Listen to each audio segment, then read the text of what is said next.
I'm going to share this real quick, TJ. This is the chart I was referring to earlier. It is. Yeah. This was 2001, right?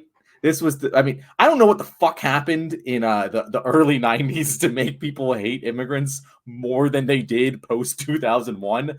But they really didn't fucking like them then. But then like after 2001, just kind of slow decline and an increase for acceptance of immigration. And up to 2020, like Donald Trump, this is the Trump years, massive increase in incentive in wanting people wanting to increase immigration.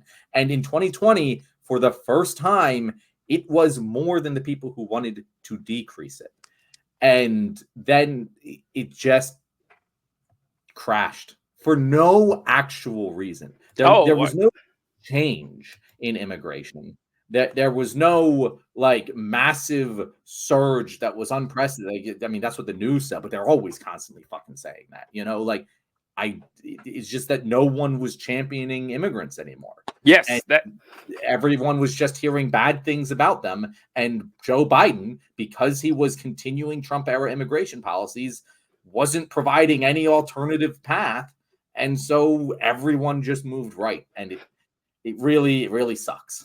That you're right. That chart, I was going to point out on that chart, it's shocking to see because you're like it had stayed fluctuating kind of steady. 2016, like approval for immigration shot through the roof. It went the graph was crazy on that curve right there. And that was because Donald Trump came out and says, we need a Muslim ban. We're going to build a wall. These are a bunch of shithole countries.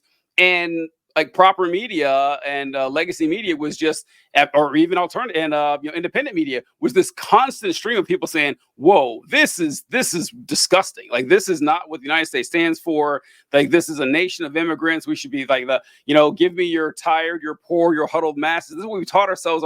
And every day you had this deluge of people and information talking about how evil Donald Trump was and how this policy is gross and disgusting. And it went on for 4 years, and then Trump went out.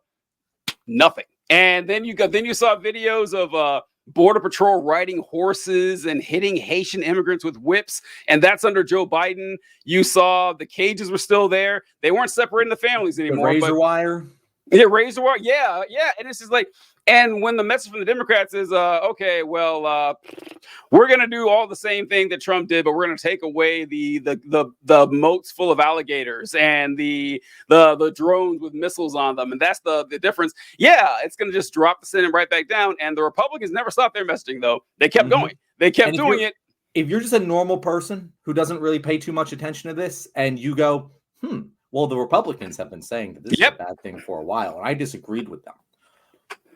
But now the Democrats are also starting to put policy in place to stop the immigrants. Like, this must actually be a crisis. There's got to be something there. Agrees on it. Yep. And it's not. It's not. We live in this fucking pseudo reality where people think that we can't have immigrants, and it makes no fucking sense. To the point where the Republicans had the balls to hold up those mass deportation now signs. We're literally daring them to fucking do ethnic cleansing. I can't. I mean, that even for them, like, I know that's what they want, but holding up signs that say mass deportation now by the hundreds is just like, it's like dystopian, man. And seeing that shit. Yeah. And they can, because the country at large has looked down on immigration now. I do like when people would ask Republicans, so are you, they never say they're anti-immigrant. They never say that. They say they're anti-illegal immigration. So then I love when people ask them, well, okay, how about we expand visas and work permits and make it easy for people to, no, I don't want that.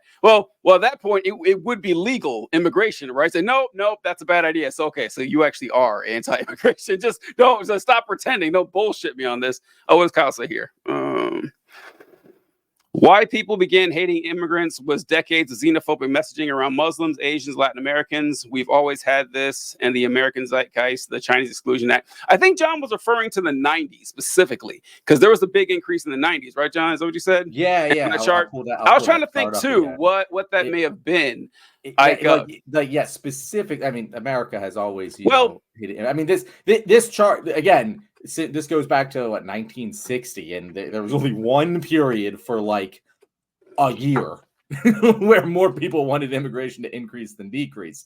But like this, I don't know what. Early 90s. Yeah. Early 90s. Yeah, I'm trying to think what it'd have been too. So and then it's such a stark decline. It jumps so through started the rest decline, of the right? I guess Yeah. 80s. The 80s had high. No, that was the 70s had really high inflation. The 80s. I don't know. Well, DJ. I the have 80s, no idea what. The 80s is when Reagan did amnesty for several million illegal aliens. Reagan did an amnesty bill, and maybe like the resentment grew over time, and then early mid 90s. I really can't say. You know what? Conservative media. That's conservative media first started. Like you had the Reagan Revolution in the 80s. And then you had like Rush Limbaugh became a cultural phenomenon in the early 90s. And then you had the Republicans taking control of the House in 92, 94 or whatever. And that's when like conservatives really hit their stride in the early 90s. And maybe they just brought it. I don't know. It was just okay. I want to put together a working theory of this. All right, let's go. So, and this is just reading a graph here. Yeah, but almost all of this increase in decrease came from people who wanted to previously keep it as is. This line stayed about the same for decades. And it wasn't until this peak when you're saying, and I'm just trusting your history here because I was not born yet and obviously have no memories of this time, but like early 90s, big time, this is the radio talk shows of Rush Limbaugh. This is conservative media crescendoing and getting support for decreasing immigration among Republicans. They take control of the House in the 90s. And suddenly this becomes an issue where these people who previously wanted to keep it as is, there are probably a lot of Democrats who are like, oh, no, fuck, if the Republicans want that, we want to keep it as is again. We're against this. Yeah. And then 2001 happened. There was a spike, which shockingly, I'm surprised it kept going up for the increase portion. Really, this fluctuation was mostly happening with these people just going back and forth. But there was a steady increase ever since 2001. Like, I don't even... And then, boom, Biden just sank that fucking ship. Yep. That is... I saw that chart today and it's like, there's so much sadness in this chart. I don't even know what to do.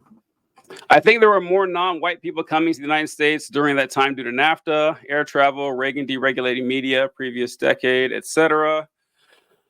The spike in 2001, the spike in 2001 was due to the attacks at that time. Yeah, there was a. I just saw that Kyle was younger because he referred to it as the attacks at that time. This historical event. Kyle, how old are you? See if we get a shot. Yeah, man. September 2001 was a wild time, man. It was Sikhs were being Sikhs who are not Muslims, by the way. They just have turbans, and so people thought they were Muslims, and they were that's always the dead giveaway when you know someone's a fascist when they say that. I wish it was like September 12, 2001. We were all united, and we were all just united in bigotry and hatred. It was a rough experience. Kyle's not putting his age. He's gone suspicioally silent.